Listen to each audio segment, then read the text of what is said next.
Good morning বন্ধুরা, তোমরা সবাই কেমন আছো? সমাজ লাইফস্টাইলে তোমাদের অনেক অনেক ভালোবাসা।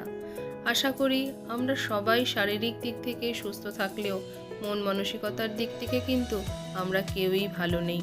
সবসময় কিন্তু আমরা অপেক্ষায় আছি কবে আমরা সুবিচার পাবো। তবে আমি একটা কথা বলতে চাই, আমি অনেককেই দেখছি তাদের ভিডিওর থাম্বনেলে আমাদের তিলোত্তমার ছবিটিকে দিচ্ছে। জানি না, হয়তো কি তারা চাইছে ভিউজ কামানোর জন্য। আমি তাদেরকে একান্ত অনুরোধ করছি, এখানে কিন্তু তোমরা ভিউজ কামানোর জন্য প্লিজ এই কাজটি করো না। এটি কিন্তু আইনসঙ্গতভাবে কিন্তু বিরোধী। একটু খোঁজ খবর নিয়ে দেখো। আর এই জিনিসটিকে নিয়ে কিন্তু তার মৃত্যু কিভাবে হয়েছে সেটিকে নিয়ে কিন্তু আর চুলচেরা বিশ্লেষণ একদমই করো না। এটি করে কিন্তু আমরা তাকে অপমান করছি। এই সমস্ত কাজ নিউজ চ্যানেলগুলোর আছে, তারাই সেই দায়িত্বটা পালন করুক না। আমরা আমাদের এই সমস্ত ব্লগ চ্যানেল বলো বা কুকিং চ্যানেল বলো বা কন্ট্রোভার্সি চ্যানেল বলো, সেখানে আমরা আমাদের মতন করে না হলে প্রতিবাদ করলাম, কিন্তু প্লিজ দয়া করে কেউ থাম্বনেলে এই বিষয়টি দিও না। আমরা কিন্তু প্রত্যেকে আশায় বুক বেঁধে আছি কবে সেই সুদিনটা আমাদের আসবে, কবে সেই সুবিচারটা আমরা শুনতে পাবো। আমরা প্রত্যেকে কিন্তু প্রত্যেকের মতন করে তাদের নিজ নিজ ক্ষেত্রে কিন্তু এই প্রতিবাদটা জানিয়ে চলেছি। শিক্ষাক্ষেত্র থেকে শুরু করে স্বাস্থ্যক্ষেত্র, এমনকি আইনি ক্ষেত্র পর্যন্ত বাদ যায়নি এই প্রতিবাদটা জানাতে। সঙ্গে তো খেলাধুলার জগতও মিশে গেছে এবং কি গানের জগতও মিশে গেছে।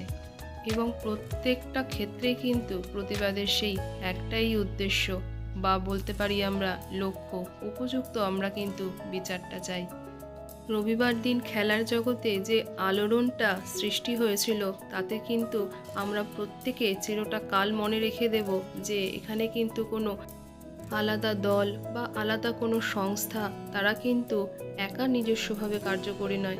প্রত্যেকে কিন্তু প্রয়োজন পড়লে বিপদে কাঁধে কাঁধ মিলিয়ে মিলেমিশে একাকার হয়ে যাবে, এবং যেখানেই অমানবিকতা দেখবে সেখানে তারাও কিন্তু প্রতিবাদে গর্জন করে উঠবে। এত কিছু মন খারাপ থাকা সত্ত্বেও কিন্তু পেট কিন্তু সায় দেয় না। পেট কিন্তু তার সময় মতন জানান দিয়ে দেয়, খিদেটিও পায়, আবার ঘুমটিও কিন্তু চলে আসে ঠিক সময় মতন চোখের পাতায়। কালকে যখন শ্রীমতীকে পড়ার থেকে নিয়ে বাড়িতে ফিরছিলাম, তখন দুটো বেশি না আলুর চপ এনে রেখেছিলাম। আজকে শুক্রবার, আর আজকে শ্রীমতী স্কুলে যায়নি। সামনের সপ্তাহ থেকে শ্রীমতীর পরীক্ষা শুরু, আর এই ভিডিওটি কিন্তু একটু বেশ পুরনো। সামনের সপ্তাহ বলতে শ্রীমতীর পরীক্ষা কিন্তু 16ই অগস্ট থেকে শুরু। তোমরা ভিডিওটি দেখছো 20শে অগস্টে, আর আমি কিন্তু এই ভিডিওটা করে রেখেছিলাম 9ই অগস্ট। তার মানে তোমরা বুঝতেই পারছো যে ভিডিওটা কত পুরনো। আর আমার যেহেতু ভয়েস ওভার দিয়ে হওয়া ওঠে না সব সময়, তাই জন্য কিন্তু লেট হয়। আর ওই যে ভিডিওটা আমি রোজই শ্যুট করে রাখি, কিন্তু ভিডিও কিন্তু পোস্ট হয় একদিন পর পর। শ্রীমতীকেও মেখে দিয়েছি চানাচুর দিয়ে মুড়ি, আর সঙ্গে দিয়েছি একটা করে আলুর চপ। আর আমিও আমার অত্যন্ত পছন্দের জলখাবারটা খেয়ে নিয়েছি, চানাচুর মুড়ি, আর সঙ্গে খেয়েছি একটা আলুর চপ। আর এই কেকটা না ভীষণ ভালো লাগে খেতে। এই কেকটার কিন্তু প্রেমে আমি আগে পড়িনি, ইদানিং এই কেকটার প্রেমে পড়েছি। আর ব্রেকফাস্টটা খেতে খেতে কিন্তু অনেকের ভিডিও দেখেও নিলাম। আর আজকে বৌদি আসবে, কিন্তু আজকে বৌদি শুধু একাই আসবে, দাদা আসবে না। আসলে বৌদি আর বৌদির বাবা গেছে ওর মাসির বাড়িতে, সেই ক্যানিংয়ে। আর আমার এই লাইনেই তো পড়ে, বৌদির অনেক দিন ধরে আসার কথা। আসলে পরীক্ষা চলছে দেখে কিন্তু আমরা আগরপাড়ায় যেতে পারছি না, তাই বৌদি বলল আমি যখন এখানে যাচ্ছি তাহলে ফেরার পথে তোমার বাড়ি হয়ে যাব। বৌদি আর বৌদির বাবা গেছে ওইখানে, আর বৌদির বাবা ওই ক্যানিংয়েই থেকে গেছে। বৌদি ফেরার পথে আমার সঙ্গে দেখা করে যাবে। আজকে কিন্তু বৌদি থাকবে, বৌদি কালকে যাবে। তো চলো ঝটাপট করে আমি খেয়ে নিই, আর খেয়ে আমি আগে রান্নাটা বসিয়ে দিই। রান্না বলতে করব সেই কচুর শাক, মনে আছে কচুর শাকটা যে সেদ্ধ করে রেখে দিয়েছিলাম, আজকে কচুর শাকটা করব। কচুর শাকটা কিন্তু অনেকক্ষণ আগেই বের করে রেখেছি। আর এখানে কড়াইয়ের মধ্যে সর্ষের তেল, তেজপাতা, সাদা জিরে আর শুকনো লঙ্কা ফোড়ন দিয়ে দিয়েছি। তেলটা না বেশ খানিকটা গরম হয়ে গেছে। আর কচুর শাকটা তো সেদ্ধ করে যখন ফ্রিজে রেখে দিয়েছি, দেখো কেমন একটা দলা পাকিয়ে গেছে। তো খুব সাবধানেই কিন্তু এটা কড়াইতে দিতে হবে। এরকম অনেক ঘটনা শোনা গেছে যে গরম তেলে কচুর শাকটা দেওয়ার পর গরম তেল গায়ে ছিটকে এসেছে এবং অনেকটাই কিন্তু মারাত্মক দুর্ঘটনা ঘটে গেছে। আর আমি যখনই না কচুর শাকটা রান্না করতে যাই তখনই আমার সেই দুর্ঘটনা কথাগুলো না মনে পড়ে যায়। তাই একটু ভয়ে ভয়ে ঠিক এরকম অল্প অল্প করে আঁচ কমিয়ে তেলটাকে একটু ঠান্ডা করে তারপরে কচুর শাকগুলো দিই। ব্যাস, সব ডাব্বা থেকে কচুর শাকগুলোকে দিয়ে দিয়েছি। তেলটা মনে হয় একটু বেশি দিয়ে দিয়েছি। আসলে তেলটা নিয়ে না আমি একটু টেনশানেই থাকি। আর কচুর শাকটা তো আমার কর্তামশাই বেশ ভালোই খায়, কর্তামশাই খাবে তাই একটু তেলটা কম দেওয়ার চেষ্টা করি, কিন্তু মনে হচ্ছে তেলটা বেশিই পুড়ে গেল। দেখা যাক কী করা যায়। আর দিয়ে দিলাম খানিকটা কাঁচা লঙ্কা। কাঁচা লঙ্কাগুলো কিন্তু বেশ ঝাল।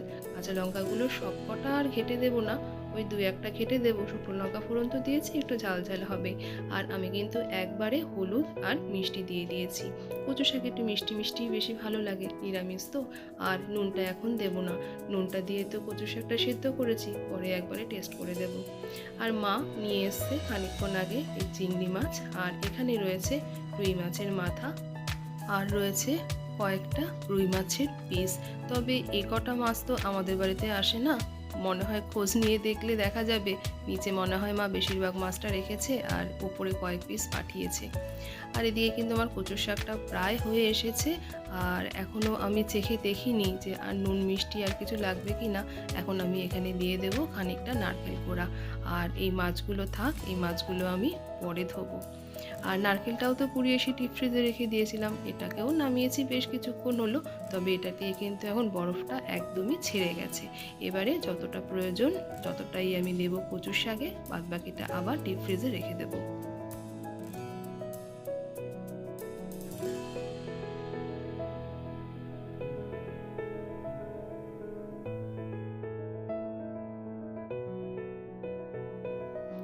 নারকেল কোড়াটা দেওয়ার পর যখন নাড়াচাড়া করলাম না কচুর শাকটা, তখন একটিবার খেয়ে দেখেছিলাম আর সামান্য একটু নুন লাগতো, সেটাও দিয়ে দিয়েছি। এবারে ব্যাস এগুলো দিয়ে ভালো করে নাড়াচাড়া করে নেব। আমার কচুর শাক কিন্তু একদম রেডি।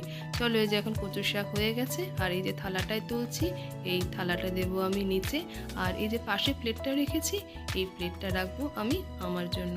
আমার কর্তামশাই কিন্তু নিরামিষ কচুর শাকটা ভীষণই ভালো খায়, আর আমি তো ভালোবাসি, কিন্তু ইলিশ মাছের মাথা দিয়ে খেতে কিন্তু আমার বাড়িতে আমার শাশুড়ি মা আর দিদি এরা কিন্তু বেশ ভালোবাসে, কিন্তু আমি এই নিরামিষটাই খেতে ভালোবাসি।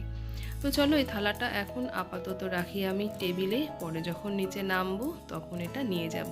আর এদিকে তো ভিডিও দেখার কাজ চলছে। আর মা অনেক দিন থেকেই বলছে যে তুমি দুধের দামের হিসাবটা করো, আর আমি তো বারবার ভুলে যাই। মা আজকে আবার খাটের মধ্যে টাকাটা রেখে গেছে, বলেছে আজকে মনে করে তুমি কিন্তু দুধের দামটা দিয়ে দিও। আর এই টাকাটা আমি যদি এখন এই দুধের বাটির সঙ্গে না রাখি, আমি আজকেও ভুলে যাব, আর আজকেও আবার বকাটি খাবো মায়ের কাছে। ফ্রিজে চিকেন রাখা ছিল, আর আমি যেহেতু আগের থেকে জানি যে বৌদি আজকে আসবে, আমি কিন্তু আগের দিনই ডিপ ফ্রিজ থেকে বের করে একদম নুন হলুদ মেখেই রেখে দিয়েছিলাম। আমার অনেকটা কাজ এগিয়ে গেছে। আর এদিকে ভাতটাও বসিয়ে দিয়েছি, আর এদিকে সুন্দরী চলেও এসেছে।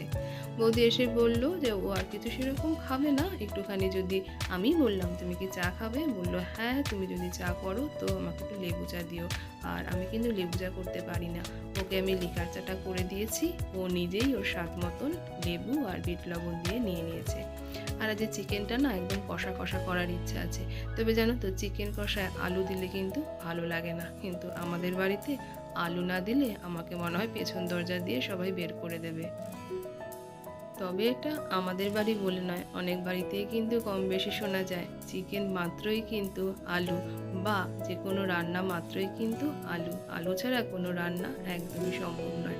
তবে আজকে চিকেনটা একদমই ঝোল করব না, একদম শুকনো শুকনো কষা কষা করব।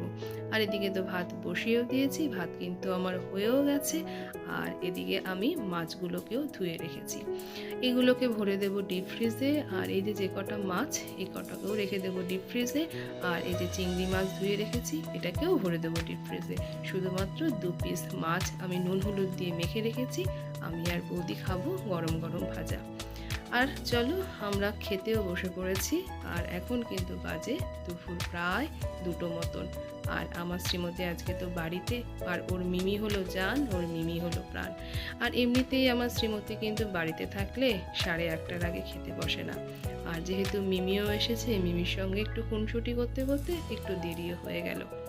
আর অত্যন্ত পছন্দের খাবার আমার আর আমার বৌদির গরম গরম ভাত, ঘি আর মাছ ভাজা। এই দিয়ে কিন্তু আমরা প্রায় অর্ধেকটা ভাত খেয়ে নিয়েছি। আর বৌদির কাছে কিন্তু কচু শাকটা বেশ ভালোই লেগেছে। আর একটা জিনিস ছিল ঝিঙে আলু পোস্ত, সেটা ছিল একটু সামান্য, আগের দিন করা ছিল। ওটি দিয়েও কিন্তু ও ভীষণ ভালো খেয়েছে। আর যেটিও খেলো না, চিকেনটা, বলে এত ভালো ভালো খাবার থাকতে চিকেন আমি আর এবেলা খাবো না, চিকেন খাবো আমি ওবেলা। আমিও আর চিকেন নিইনি, জানো তো। চিকেন শুধু খেয়েছে আমার শ্রীমতী, আর আরেকটা থালায় তো চিকেন দিয়ে দিয়েছি নিচে। তবে আমার শ্রীমতীকে ওর মিমি এতবার করে বলল একটু কচু শাকটা খা, আমি মেখে দিচ্ছি, খা, দেখ সব কিছু তো খাওয়ার অভ্যাস করতে হয়। আমার শ্রীমতী কিন্তু এতটুকুনি মুখে নেয়নি। আজকে আবার যেহেতু শুক্রবার, বিকালে আবার ডান্স ক্লাসটা আছে। ভেবেছিলাম একবার যাব না, কিন্তু আজকে যেতেই হবে। সামনের সপ্তাহে হয়তো নাও যেতে পারি, পরীক্ষাটা তো চলছে। আর বৃষ্টিটা তো এতই হচ্ছে, মেঘ করে রয়েছে সারাক্ষণ, গরমটিও রয়েছে মারাত্মক। তো চলো, আমরাও খাওয়া দাওয়া সারি, আর আমিও ভিডিওটি এখানেই রাখছি। ভিডিওটি তোমাদের যদি কোথাও মনে হয় ভালো লেগেছে তো একটা লাইক করে দিও, কমেন্ট করে জানিও ভিডিওটা কেমন লাগলো। তোমরা সবাই ভালো থেকো, সুস্থ থেকো, সাবধানে থেকো। আর আমরা কিন্তু সবাই প্রতীক্ষায় আছি কবে সে সুবিচারের দিন আসবে। তোমরা সবাই ভালো থেকো, সুস্থ থেকো, সাবধানে থেকো।